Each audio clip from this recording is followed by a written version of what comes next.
De lui, du million de personnes désormais atteintes par le Covid-19. Chérie, ça va? Oui, ça va, chérie. J'ai signé. On est couvert. Avec l'assurance Leadway Protection, assurez à votre famille un soutien financier en cas de décès, d'invalidité ou de maladie grave, y compris Covid-19. Vous prenez soin de ceux que vous aimez, nous prenons soin de vous. Souscrivez à 9 900 francs par an et recevez 500 000 francs en cas de sinistre. Rejoignez-nous. Leadway Vie.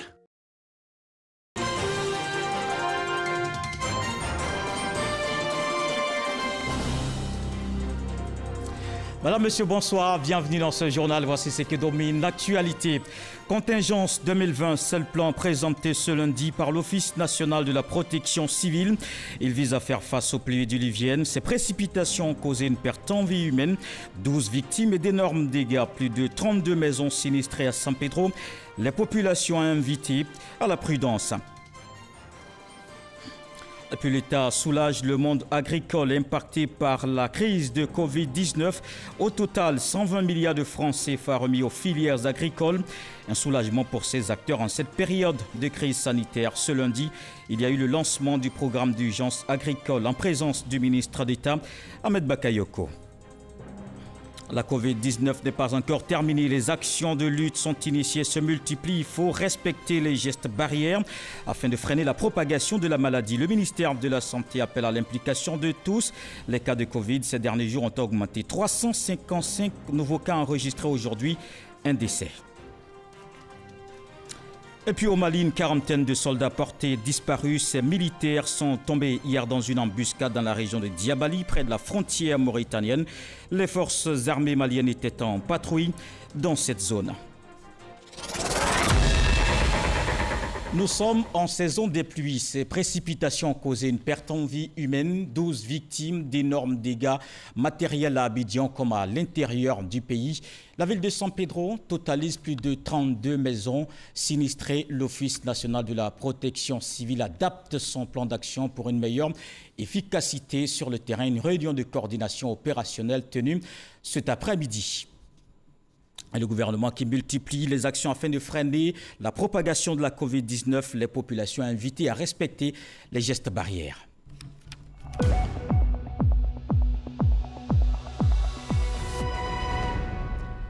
Des chèques remis aux filières agricoles, le gouvernement est aux côtés des producteurs. Le ministre d'État, Ahmed Bakayoko, assurant l'intérim du Premier ministre, a remis au total 120 milliards de francs CFA à ses acteurs. C'était à l'occasion du lancement ce lundi du programme d'urgence agricole, un montant en vue de soutenir le secteur impacté par la crise de Covid-19. Chèque connaît. C'est une véritable bouffée d'oxygène pour les acteurs du monde agricole. Des chèques d'une valeur de 120 milliards de francs CFA décaissés par l'État et distribués ce lundi à 8 structures d'exécution représentant au total 18 filières agricoles, toutes impactées par la crise sanitaire du coronavirus. Vous savez que ces derniers temps, avec la Covid-19, les filières mangues, par exemple, n'arrivent pas à exporter correctement leur production. Il en est de même pour les filières ananas. Donc, ces chèques représentent vraiment un soutien important. Ces unités opérationnelles d'exécution seront chargées de mettre en œuvre ce programme sur le terrain auprès des organisations professionnelles agricoles. L'objectif de ce programme d'urgence est clair, c'est de préserver l'outil de production et des emplois face à la propagation du coronavirus. Je voudrais rappeler que la réception des chèques n'est pas encore l'aboutissement du processus. Elle ne constitue qu'une étape, car le défi qui se dresse devant nous et devant nous tous à présent est de mettre tout en œuvre pour assurer et maintenir un bon niveau de production agricole, préserver le dynamisme d'un secteur d'activité vital pour l'économie nationale, permettre à nos braves paysans de profiter des retombées de leur travail et enfin sauver des millions d'emplois. C'est au cours de sa déclaration du 31 mars dernier que le Premier ministre Amadou Gon Coulibaly a décidé de la mise en place d'un plan de soutien économique d'un montant global de 1 700 milliards de francs CFA. Ce plan intègre une série d'interventions au nombre desquelles figure le soutien aux filières agricoles à travers le programme d'urgence agricole d'un montant de 300 milliards de francs CFA. Cette allocation est prévue pour être prise en charge sur 2 exercices budgétaires, 2020 et 2021, à raison de 150 milliards de francs CFA par an, dont pour la première année, 30,8 milliards de francs CFA pour les partenaires techniques et financiers. Le Premier ministre par intérim a réaffirmé l'engagement du gouvernement, celui d'être constamment aux côtés des agriculteurs. Il a ensuite invité tous les acteurs des filières agricoles et non agricoles à jouer leur partition dans la lutte contre la pandémie. Le succès de ce programme dépend essentiellement de l'engagement de tous les acteurs du monde agricole pour relever les nouveaux défis imposés par la Covid-19 à notre économie qui tire sa force de l'agriculture. La lutte contre la pandémie à coronavirus doit être collective et chacun à son niveau de responsabilité doit y prendre sa place. Cette remise officielle de chèques aux opérationnels d'exécution demande que le gouvernement joue pleinement sa partition et traduit sa volonté de garantir le bien-être de l'ensemble des producteurs et consommateurs. Pour cette première phase du programme d'urgence agricole, sur 150,78 milliards de francs CFA, l'État de Côte d'Ivoire s'est acquitté de sa contribution de 120 milliards de francs CFA. Reste donc celle des partenaires financiers. Le gouvernement aux côtés de toutes les couches de la société en cette période de crise, la Côte d'Ivoire continue de déployer aussi son plan de riposte contre la Covid-19. Le centre d'accueil et de dépistage d'Anyama est ouvert depuis ce lundi. C'est l'un des plus grands après celui de Yopougon. L'innovation de ce centre, c'est la traçabilité des différents cas de maladie. Patricia Omouetia. Avec une superficie de 600 mètres carrés, le centre d'accueil et de dépistage d'Anyama est l'un des centres les plus grands après celui de Yopougon. L'ouverture officielle du centre s'est faite en présence du ministre de la Santé et des autorités de la localité. Ici, nous avons au moins une équipe de 100 jeunes qui sillonnent les quartiers et villages pour pouvoir sensibiliser, pour que chacun vraiment puisse faire attention et respecter les mesures barrières. Comme maintenant nous avons un centre de prélèvement, nous allons orienter tout le monde ici. Notre appel, c'est vraiment renforcer ce qui est déjà édicté par le gouvernement, à ce que chacun puisse observer ces mesures. Ça nous permettra d'interrompre la transmission. Le centre comprend des salles de consultation, des salles de stockage, des salles de prélèvement et d'isolement. Innovation majeure de ce centre, le traçage des patients pour permettre d'avoir un délai réduit des résultats. Il faut retenir deux choses avec l'introduction de la tablette, de l'ordinateur, le rendu souvent tardif des résultats va être amélioré ici. Le système de traçabilité ici va permettre de reconnaître les échantillons lorsque ces échantillons seront donc mis à la disposition de l'Institut Pasteur. Le centre de dépistage et d'accueil Covid-19 d'Anyama est ouvert à la population pour des conseils, des informations sur la Covid-19 avec un personnel de santé qualifié. Et pour freiner la propagation de la maladie, il faut respecter les mesures de lutte. Malheureusement, tenez-vous bien, 577 bars et boîtes de nuit transformées en maquis fermés, voilà le constat des forces de l'ordre. L'information donnée au point presse quotidien du gouvernement sur la pandémie. La police affiche la fermeté face à ces actes qui font le lit de la Covid-19. Francis Boifo. Rendez-vous quotidien d'information initié par le gouvernement sur la Covid-19. Les chiffres communiqués par le docteur Edith Kouassi du ministère de la Santé et de l'Hygiène publique sont effrayants. On a enregistré ces 15 derniers jours 2285 nouveaux cas positifs de Covid-19, soit près de 45% de tous les cas diagnostiqués depuis le 11 mars 2020. Le coronavirus gagne du terrain. L'indiscipline et l'insouciance des populations en sont les principales causes. Au regard de l'allure de la pandémie, ainsi que notre situation sécuritaire exceptionnelle du moment, voudrions-nous appeler l'attention bienveillante des syndicats et autres organisations de transport, publics et ou privés, de personnes ou de marchandises, à l'effet de redoubler de vigilance, que dis-je, d'ardeur, dans l'encadrement de leurs acteurs terrains quant à l'observation de la réglementation actuelle dans le milieu du transport national. Voilà qui invite au respect des mesures visant à stopper la propagation de la Covid-19. Pour ce qui est des bars et boîtes de nuit qui ouvriraient clandestinement dans certains de nos hôtels ou seraient transformés en maquis pour échapper à la mesure de fermeture qui les frappe, nos forces de défense et de sécurité y opèrent quotidiennement dans la période du 1er mai au 15 juin, donc à ce jour. Maquis visités et sensibilisés, 2515 et 577 bars et boîtes de nuit fermés, avec 4 propriétaires récidivistes interpellés. Le ministère de la Santé et de l'Hygiène publique appelle les populations à continuer de fréquenter les centres de santé pour prévenir d'autres pathologies. Se rend dans le nord de la Côte d'Ivoire, Wangolo est engagé dans la lutte contre la Covid-19. Le député Drissa Traoré sensibilise au respect des gestes barrières. Il était dans les paroisses et les temples des communautés chrétiennes. Il a fait don de kits de prévention. Charles Tatou nous en parle. Ville de Wangolo, porte d'entrée de la partie septentrionale de la Côte d'Ivoire. La circulation des personnes qui y entrent de façon frauduleuse, malgré les mesures barrières, inquiète. Les autorités locales multiplient donc la sensibilisation. Après les mosquées de la localité, le député dans les paroisses et temples des communautés chrétiennes. Accompagné du préfet du département, Drissa Traoré y mène également la sensibilisation au respect des mesures barrières. Nous sommes dans cette communauté catholique parce qu'il n'y a qu'un seul Dieu. Mais en dehors de cela, l'instruction a été donnée par le chef de l'État et son gouvernement à l'ensemble des élus et cadres du territoire ivoirien de soutenir, d'aider pour qu'ensemble nous puissions combattre cette maladie. Il faut leur dire que cette maladie est réelle. Donc il faut montrer les mesures barrières. C'est ce qui nous amène à l'église. Toute la communauté ne s'approprie pas, n'est-ce pas, la lutte, n'est-ce pas, au même rythme. Évidemment, il y a encore certains qui traînent les pas. La maladie à coronavirus est réelle. Elle a déjà fait des victimes en Côte d'Ivoire. Nous avons un cas déclaré à Wangolo-Dougou qui, avec la grâce de Dieu, est guéri.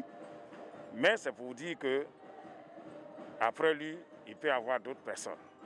Pour soutenir les communautés chrétiennes dans la lutte contre la Covid-19, le député a offert à chaque communauté des lots de cache-nez. Et cette crise sanitaire impacte aussi les commerçants du secteur informel. Pour les soutenir, la secrétaire d'État chargée de l'autonomisation des femmes initie l'opération Panier solidaire. À Diaké, plus de 75 femmes ont reçu récemment des vivres. Mamadou Kwasi. Ces femmes de la commune d'Adiaké sont pour la plupart des commerçantes du secteur informel. Elles ont vu leurs différentes activités impactées par les effets de la Covid-19. Un impact qui touche leur vécu quotidien. À cause de la Covid, nous n'arrivons plus à vendre. Nous sommes restés à la maison, nous avons perdu nos fonds de commerce, puisque nous n'avons plus de source de revenus. Aujourd'hui, elles sont soulagées. Elles reçoivent chacune un panier de produits vivriers, du riz local et de la pâte d'arachide, ainsi que de l'huile. Des vivres pour répondre un tant soit peu à leurs besoins. Une initiative du secrétariat d'État en charge de l'autonomisation des femmes à travers son opération Panier solidaire. Et le maire d'Adiaké, Yacouba Hiensié, s'est réjoui de cet appui à sa population avant d'exprimer sa gratitude, ainsi que celle de l'ensemble de la population gouvernement ivoirien, pour tous les projets dont bénéficie Adiaké dans le cadre du programme social du gouvernement. Le gouvernement du Premier ministre Amadou Gon Coulibaly, le gouvernement est auprès des populations. Et nous, à Diaké, nous sommes bien placés pour le dire, parce que notre département, notre commune bénéficie dans le cadre du projet PSGO de pas mal de choses. On a l'adduction d'eau à Kaoukro, on a l'extension de l'électrification dans pratiquement tous les petits villages et les quartiers de notre commune. La secrétaire d'État chargée de l'autonomisation des femmes, Miss Belmont Dogo, a expliqué aux femmes d'Adiaké le fonctionnement du fonds d'appui au secteur informel, FASI, avant de les inviter à y souscrire et à contribuer efficacement à lutter contre la Covid-19. Chères mamans et chères sœurs d'Adiaké, tous ces efforts à votre endroit ne peuvent être couronnés de succès si nous n'accordons pas du prix aux mesures édictées par nos autorités en vue de stopper la propagation du virus. Cette cérémonie m'offre l'occasion de vous interpeller sur l'urgence du strict respect des mesures barrières. Évitons tout relâchement et soyons vigilantes. En plus des paniers, les femmes de la ville d'Adiaké ont reçu des cache-nez. À ce jour, ce sont environ 600 femmes du secteur informel et du corps médical qui ont reçu le panier solidaire. Et on reste dans le Sud Comoé, cette fois avec Jean-Marc Djadji. Il nous apprend que le royaume Saint-Louis est impliqué dans la lutte contre la Covid-19. Le prince a rencontré les chefs de village du canton Afema. L'objectif est d'aider à briser la chaîne de transmission de la maladie dans la région. Kouakro, village de la sous-préfecture de Maféré dans la région du Sud Comoé. Ici, le prince Assemianchi, dans le respect de la tradition du royaume du Sanvi, interpelle les chefs de village et de canton sur l'importance du port du masque, la mise en pratique de la distanciation sociale et des autres mesures barrières contre la maladie à coronavirus. Les populations sont invitées à respecter ces mesures pour briser la chaîne de transmission de cette pandémie dans la région. Nous avons décidé de venir dans le Mafia pour encourager nos parents à prendre vraiment des mesures barrières pour que cette maladie puisse vraiment s'éloigner de cette population.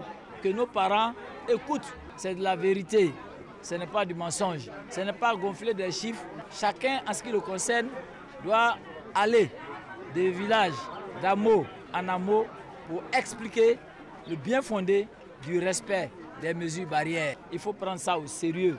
C'est pourquoi nous, les têtes couronnées, nous, les chefs, nous devons prendre ça au sérieux et chaque jour que Dieu fait, sensibiliser nos populations au respect des mesures barrières. Plus de 2000 masques de protection, des gels hydroalcooliques et autres produits désinfectants sont distribués aux autochtones. Les populations de Kouakro et le canton Afema s'engagent à être des acteurs en première ligne dans la lutte contre la pandémie de la Covid-19 dans la région du Sud Comoé. Et la Covid-19 qui n'est pas encore terminée, les populations invitées à respecter les gestes barrières. La Côte d'Ivoire a enregistré ce lundi 355 nouveaux cas, dont un décès. On fait le point dans quelques instants. Nous y reviendrons sur cette information qui vient de tomber. Et vous le savez, nous sommes aussi en pleine saison des pluies. Ces précipitations ont causé une perte en vie humaine, 12 victimes et d'énormes dégâts matériels à Abidjan comme à l'intérieur du pays. La ville de San Pedro totalise plus de 32 maisons sinistrées. L'Office national de la protection civile adapte son plan d'action pour une meilleure efficacité sur le terrain. Une réunion de coordination opérationnelle tenue cet après-midi. Le plan contingence 2020 présenté. On va écouter le directeur des opérations de secours. Il exhorte les populations à la vigilance. Pour nous protéger, nous, nos biens et notre environnement face aux dégâts éventuels des pluies qui ne constituent pas une fatalité. Quand vous observez que dans un quartier qui bien souvent est en construction ou en chantier, un seul projet de construction s'effondre, la cause est bien à rechercher dans la responsabilité humaine. Cette responsabilité humaine va aussi à l'endroit des chefs de famille, des responsables de famille qui ont la responsabilité des personnes plus jeunes, mais également qui ont la responsabilité de leur propre vie. Il faut limiter certains déplacements en ces périodes de pluie, surtout quand les zones ont été identifiées, répertoriées et données par information à l'ensemble de la population. Parce que quand vous voyez dans des images que des voitures sont emportées, ce n'est pas la force humaine qui pourrait retenir ces flots d'eau-là qui bien souvent peuvent être meurtriers en moins de 5 minutes. Les autres consignes, c'est de rester informés, de suivre les informations qui seront données régulièrement et les alertes liées aux évolutions météorologiques pour nous permettre de prendre les dispositions qu'il faut. Nous avons un service de météo qui est compétent et qui est un de nos partenaires qui constitue l'un des premiers maillons de la chaîne de mise en œuvre des secours pour activer l'ensemble des partenaires, prévoir la pluviométrie, indiquer les différentes zones à risque. Et toutes ces activités-là se font en coordination avec la Sodexam qui s'occupe de la météo, l'ONAD, l'assainissement, les districts, les différentes mairies, aussi bien à Abidjan qu'à l'intérieur du pays, en coordination bien sûr avec les différents préfets qui sont responsables des différents plans de secours dans leurs différents départements. Et on va s'intéresser à présent à l'activité parlementaire. 5 projets de loi adoptés en commission à l'Assemblée nationale. Le ministre en charge du budget était face aux députés des affaires économiques, Moussa Sanogo, a présenté entre autres le nouveau code des marchés publics. Il y a des innovations dont nous parle Cheikh Koné. Le premier projet présenté par le ministre Moussa Sanogo porte sur la ratification de l'ordonnance relative au Code des marchés publics. Plusieurs innovations sont annoncées. Vous avez tout ce qui est relatif à la séparation des différentes fonctions, de passation, de contrôle, de régulation. Et ça, c'est vraiment pour davantage de transparence. L'instauration d'une personne responsable des marchés publics dans les différents ministères, la création d'un organe de règlement des différents administratifs au niveau de la NRMP. En tout cas, c'est vraiment un test important. Une typologie nouvelle de marché, qui fait un test important en matière de marché public en Côte d'Ivoire, qui doit nous permettre d'être beaucoup plus efficaces dans l'utilisation de ce type d'instruments. Le second projet porte sur la légalisation du régime fiscal et douanier relativement à la construction et à l'exploitation d'une centrale thermique de production d'électricité à cible combinée de 390 MW dénommée Cyprel 5. Ce projet ficelé sous la forme d'un partenariat public-privé va permettre à terme d'avoir une électricité abondante et moins chère avec un tarif inférieur à 8 francs CFA le kilowattheure par rapport au tarif des projets précédents. 3 autres projets de loi ont fait l'objet de présentation. Il s'agit entre autres du projet de loi portant sur la répartition du produit de l'impôt sur le patrimoine foncier, IPF, du projet visant la mise en œuvre de la première phase du démantèlement tarifaire dans le cadre de l'accord de partenariat économique entre la Côte d'Ivoire et l'Union européenne, et enfin, le projet porte réduction du taux du droit de sortie, DUS, applicable aux produits des entreprises de transformation du cacao.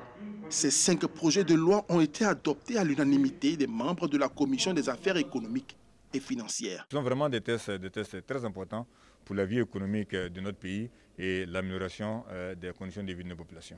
Rappelons que c'est en application de la loi numéro 2018-984 du 28 décembre 2018 portant budget de l'État pour l'année 2019 que l'Assemblée nationale a autorisé le président de la République à prendre par ordonnance des mesures relevant du domaine de la loi pour l'exécution de son programme économique et financier. Après l'Assemblée nationale, on va regarder dans l'autre chambre du Parlement, le Sénat. Je vous emmène alors à Yamoussoukro. Les sénateurs ont reçu le ministre de l'Intégration africaine et des Ivoiriens de l'extérieur. Albert Flendé a expliqué les mesures du gouvernement en faveur des Ivoiriens retenus hors de la Côte d'Ivoire en raison de la Covid-19. Ils sont 975 qui ont regagné Abidjan. Plus de 4000 autres repartis dans une vingtaine de pays recevront un appui spécial de l'État. Kader Sogodogo. De nombreux Ivoiriens vivent à l'extérieur. D'autres non établis ont été bloqués à travers le monde. La fermeture des frontières due à la pandémie du coronavirus a impacté négativement bon nombre d'entre eux. Le Sénat s'intéresse aux mesures arrêtées par le gouvernement en leur faveur. En invitant le ministre de l'Intégration africaine et des Ivoiriens de l'extérieur, Dr Albert Flendé, le Sénat voulait en savoir davantage. Combien d'Ivoiriens ont pu être rapatriés à ce jour?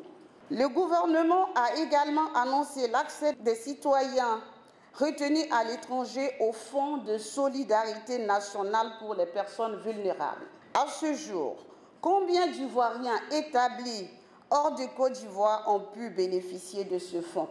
Après l'introduction de la présidente de commission Chantal Amoussoklo-Afani, l'émissaire du gouvernement a d'entrée de jeu tenu à rappeler que la notoriété du pays en termes d'assistance à ses ressortissants en difficulté ne sera jamais éprouvée.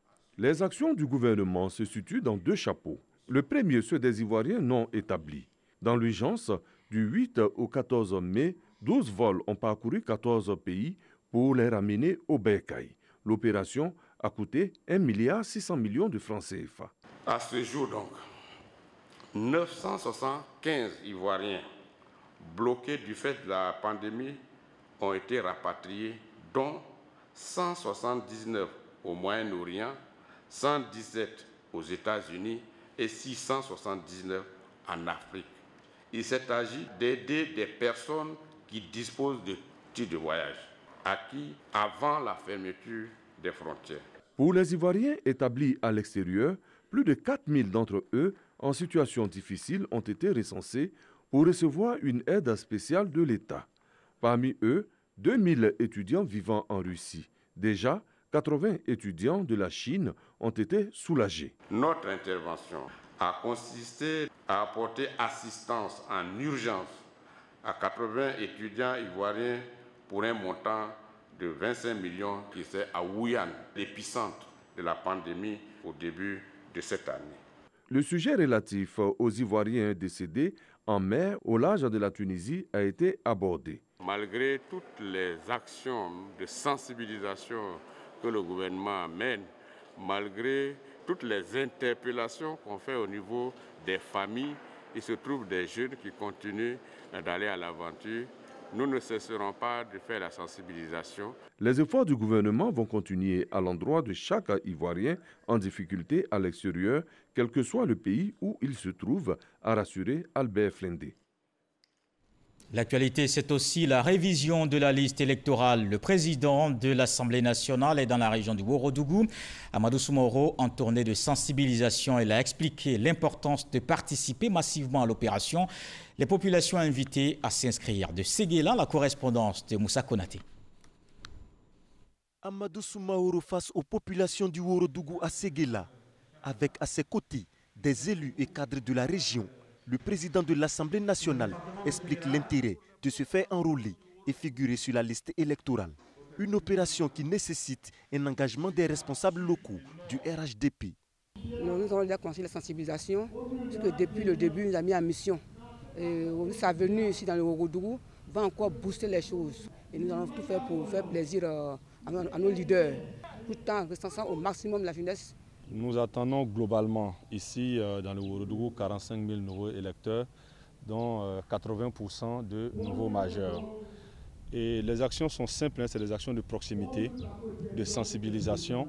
C'est l'aide à la confection des documents nécessaires, notamment le jugement supplétif et le certificat de nationalité. Nous avons mis des gens sur terrain pour pouvoir faire des recensements. On a formé certaines personnes. Il y a beaucoup de jeunes filles. Le travail est énorme, mais déjà, il y a beaucoup qui a été déjà fait. Mobiliser les populations à participer massivement à la révision de la liste électorale afin d'offrir le maximum de votants au RHDP et assurer la victoire du candidat Amadou Gon Coulibaly. C'est le message du président Amadou Soumaoro adressé à tous les fils et filles du Ouorodougou. Je lance un appel à la jeunesse qui a atteint 18 ans de se faire inscrire sur la liste électorale. Le Premier ministre Amadou Gon Coulibaly, candidat du RHDP, avec lui, c'est la continuité de la politique du président Alassane Ouattara. Le président l'a proposé en toute connaissance de cause. Actualité sanitaire oblige. Le président de l'Assemblée nationale a également invité les populations au respect strict des gestes barrières face à la pandémie de Covid-19. On ne doit plus se serrer les mains. On ne doit plus faire à tout. On doit toujours laver nos mains avec du savon. Tant que nous observons ces mesures barrières, il se pourrait que Dieu ait pitié de nous pour lever cette pandémie. Après cette rencontre, Amadou Soumaoro a visité le tribunal de Séguéla, lieu où s'établit le certificat de nationalité. Il a encouragé les agents en activité pour la délivrance de ce document important pour l'identification. Révision de la liste électorale, on en parle aussi à Toumoudi. L'opération y est en cours comme partout ailleurs, une étape importante du processus des élections. Les nouveaux majeurs exhortés à s'inscrire. Kader Sogodogo. Lycée moderne de Toumoudi, plusieurs jeunes assis ou en rang attendent de passer devant les agents de la CEI pour se faire enrôler. Pour ces nouveaux majeurs, cela représente une étape importante de leur vie, l'heure de la maturité où l'on peut avoir son mot à dire. J'avais 9 ans et c'est ma toute première fois et je ne souhaiterais pas rater cette occasion. Je veux bien voter. J'ai 21 ans et c'est très important pour moi de me faire enrôler. Et j'espère que toutes les jeunes filles feront comme moi. Les autorités de la ville sont à la tâche. Nous, en tant qu'autorité administrative, nous avons commencé à intervenir d'abord par l'opération spéciale de délivrance de pièces administratives. À partir de cette opération, surtout les nouveaux majeurs, mais en général les personnes qui n'ont jamais eu de documents administratifs ont pu être dotées en documents administratifs. L'engouement est tel que vous constatez avec tout le monde que nous sommes pratiquement, on peut dire, débordés quand même. Les cadres également sont au four et au moulin. Et à force de sensibilisation, on leur a fait comprendre qu'ils ont un rôle à jouer dans le choix de leur président de la République. C'est important. Ils sont au lycée, ils sont en terminale la plupart, et après ça, ils vont à l'université. Déjà, ils commencent déjà à entrer dans l'intérêt de la vie de la société. Et donc, c'est important qu'ils s'engagent. Nous avons sensibilisé de maison en maison pour que les jeunes sortent. Et quand on a son récépissé, on peut voir grand. Moi aussi, plus tard, je serai candidat. Les cadres multiplient également les rencontres dans les villages pour que aucun adulte de nationalité ivoirienne et jouissant de ses droits civiques ne soit absent de la liste électorale. En zone rurale, on reste engagé. Démarré le 10 juin, l'enrôlement va durer 2 semaines. Fin de l'opération le 24 juin 2020. Ici à Abidjan, les nouveaux majeurs invités à s'inscrire sur la liste électorale, le député de Yopougon a lancé une caravane de sensibilisation. Après Atekoubé, Ziedaouda Peouleyan Koulibaly était dans la commune d'Abobo, une initiative dénommée 3J dont nous parle Boko Clément. Bobo Sagbé Céleste, c'est cette cour que Ziedaouda, député de Yopougon, a choisi pour lancer dans la commune d'Abobo sa caravane de sensibilisation sur l'enjeu de la révision de la liste électorale. Il y a 27 ans. Tu n'as jamais voté. On est dans quel cas? Non, il faut que je vais à ton école. Donc là, nous sommes dans un cas pratique de nouveaux électeurs. Ok? Bien. Là, nous venons donc de faire une opération à Bobo sur le parrainage donc, du ministre d'État, maire de la commune d'Abobo, qui s'appelle Opération 3J. L'opération de sensibilisation est nommée 3J. Je m'enrôle, j'enrôle, j'enrôle. Une opération qui vise à faire enrôler 500 000 nouveaux majeurs ici à Abobo. Les consignes sont claires. Nous avons mis les jeunes sur le terrain. À partir de demain matin, ils vont envoyer tous les quartiers, les sous-quartiers, les secteurs. Objectif, recenser les nouveaux majeurs et donner la victoire au RHDP au premier tour. Le choix de la commune d'Abobo pour exhorter les populations à s'inscrire sur la liste électorale cadre bien avec les aspirations des autorités locales. La victoire n'a pas de coût. Je voudrais lancer un appel à la population d'Abobo. Vous aimez votre maire, le ministre d'État Ahmed Barayogo. Vous aimez le président de la République pour ce qu'il a fait pour la Côte d'Ivoire. Vous aimez l'engagement du Premier ministre Amadou Gon Coulibaly. Je voudrais qu'il sorte massivement pour aller se faire enrôler. Et pour cette opération de révision de la liste électorale, le RHDP veut sillonner toutes les localités. Le coordonnateur de l'ADB Tiassa met les moyens. Pierre Demba fait don de motos aux responsables locaux du parti. Un soutien pour aider à réussir le processus. Le point avec Abou Sanogo. 6 motos d'une valeur de 4 millions de francs CFA et un appui financier pour la délégation départementale RHDP d'Ondoussou-Bouleville. Un geste du coordonnateur régional RHDP de l'ADB Tiassa, Pierre Demba. Et il vise à la mobilisation d'un grand nombre de militants du RHDP pour l'opération d'enrôlement. Vous tous, vous devez vous inscrire. Tous ceux qui ont 18 ans et plus et qui ne sont pas encore inscrits, vous devez faire vos papiers pour que vous puissiez vous inscrire. Pour qu'on soit les plus nombreux. Responsable d'association, vous devez vous lever et inviter tous vos membres à venir pour que nous puissions tous nous recenser. Faire donc de l'enrôlement massif de nouveaux électeurs une priorité. Les militants RHDP d'Ondoussou-Bouleville, de par la voix de leur délégué départemental, s'engagent à faire en sorte que leurs militants s'approprient l'opération de révision de la liste électorale. Nous voudrons ici prendre l'engagement de travailler à ce qu'au soir du 31 octobre 2020, le candidat du RHDP, Amadou Gon Coulibaly, soit élu ici en Ondoussou-Bouleville avec pas moins de 80% de voix. Ces engins viennent à point nommé et nous voulons rassurer le donateur de ce que ces moyens seront utilisés pour le parti. Charles Niaouré, délégué départemental RHDP d'Ondoussou-Bouleville, entend occuper le terrain pour une forte mobilisation des militants de son parti autour de l'opération de révision de la liste électorale qui s'achève le 24 juin prochain. On parle à présent de développement local. On se rend dans la région du Gor. On le verra avec Soro Corona. La sous-préfecture de Ouagaïo est en chantier. Un château d'eau, bitumage de plus de 4 km de route. Des travaux lancés par le Premier ministre Amadou Gon Coulibaly. Souvenez-vous, c'était en juin 2018. Le député Abel Dioré s'imprègne de l'état d'avancement. Un château d'une capacité de 3000 m3 pour résoudre définitivement l'accès à l'eau potable dans la sous-préfecture de Ouagaïo. Construction de voiries. Des travaux lancés par le Premier ministre Amadou Gon Coulibaly en juin 2018 lors de sa visite dans la région du Gor. À travers ces travaux, le gouvernement traduit ainsi en acte concret sa volonté d'apporter le développement dans toutes les régions de la Côte d'Ivoire. Les cadres et la chefferie traditionnelle de Ouagaïo, avec à leur tête le PCA, la Sodexam, ont visité les différents chantiers. Une visite pour voir l'état d'avancement des travaux. Je suis venu constater que les travaux avancent très bien. Au niveau du bitumage, c'est quasiment fini. Le château est en voie d'achèvement. Ouagaïo est érigé en sous-préfecture depuis 1961. Nous étions confrontés à des pénuries d'eau et aujourd'hui c'est un soulagement pour la population.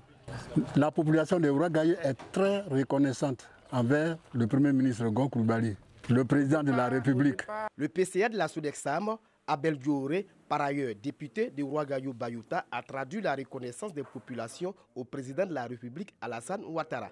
Et notre souhait, comme l'a dit le chef de village, ce serait de voir le président de la République ou à défaut le Premier ministre venir inaugurer ses œuvres. Ces chantiers viennent donner fière allure à la sous-préfecture de Ouagaïo qui connaissait un retard en matière de développement. Ce sont 4,5 km de bitume qui sont réalisés dans la localité. Ces travaux sont prévus pour s'achever fin août 2020. Et on vous le disait à l'instant, la Covid-19 n'est pas encore terminée. Les populations invitées à respecter les gestes barrières. La Côte d'Ivoire a enregistré ce lundi 355 nouveaux cas. Un décès ce soir. Voici le point de la pandémie au micro de Éric Goré. Le ministère de la Santé et de l'Hygiène publique a enregistré ce jour, lundi 15 juin 2020, 355 nouveaux cas de Covid-19 sur 870 échantillons prélevés, soit 40,8% de cas positifs. 85 guéris et un décès. Nous avons noté le samedi 13 juin un décès dans un établissement sanitaire privé d'un patient de 73 ans diabétique. Le ministre de la Santé et de l'Hygiène publique présente ses condoléances à la famille attristée. À la date du 15 juin 2020, la Côte d'Ivoire compte donc 5 439 cas confirmés, dont 2 590 personnes guéries, 46 décès et 2 803 cas actifs. Le nombre total d'échantillons est de 37 653. Le ministre de la Santé et de l'Hygiène publique rappelle que la pandémie n'est pas terminée. Nous pouvons tous être contaminés et contaminer nos proches, notamment les plus vulnérables, à savoir les personnes âgées et les malades chroniques. Le ministre de la Santé et de l'Hygiène publique insiste sur le respect des règles de confinement pour les personnes testées positives. Cela est nécessaire pour rompre la chaîne de transmission de la COVID-19. Il en appelle à la discipline et au sens de responsabilité de tous et de chacun. Si vous toussez, avez de la fièvre, des difficultés respiratoires et une perte de goût et de l'odorat, n'hésitez pas à vous rendre dans un des centres d'accueil de dépistage COVID-19 ou appeler les numéros gratuits suivants, le 101, le 119, le 125 et le 143. Quelques chiffres de la pandémie hors de la Côte d'Ivoire. D'abord au Ghana, 11 964 cas confirmés, 54 décès, 5 173 cas confirmés, 64 décès au Sénégal. Et puis Au Burkina Faso, il y a 894 cas confirmés, 53 décès. On compte en Afrique 244 717 cas confirmés, 6 569 décès. Dans le monde, il y a au moins 7 966 770 cas confirmés et au moins 434 432 décès. Un mot de sport. Dans ce journal, la Fédération ivoirienne de football remet son assemblée générale élective au 5 septembre. La date initiale, c'était le 22 août 2020, mais l'assemblée générale ordinaire aura bel et bien lieu le 4 juillet. Cette décision prise par la FIFA en raison de la Covid-19, le Conseil national de sécurité ayant réduit les rassemblements à 50 personnes. Puis dans le reste de l'actualité, au Mali, une quarantaine de soldats portés disparus. Ces militaires sont tombés hier dans une embuscade dans la région de Diabali, près de la frontière mauritanienne. Les forces armées maliennes étaient en patrouille dans cette zone depuis hier soir. L'armée de l'air effectue des recherches. Voilà qui met un terme à ce journal. Merci de l'avoir suivi. Prenez soin de vous. Bonsoir.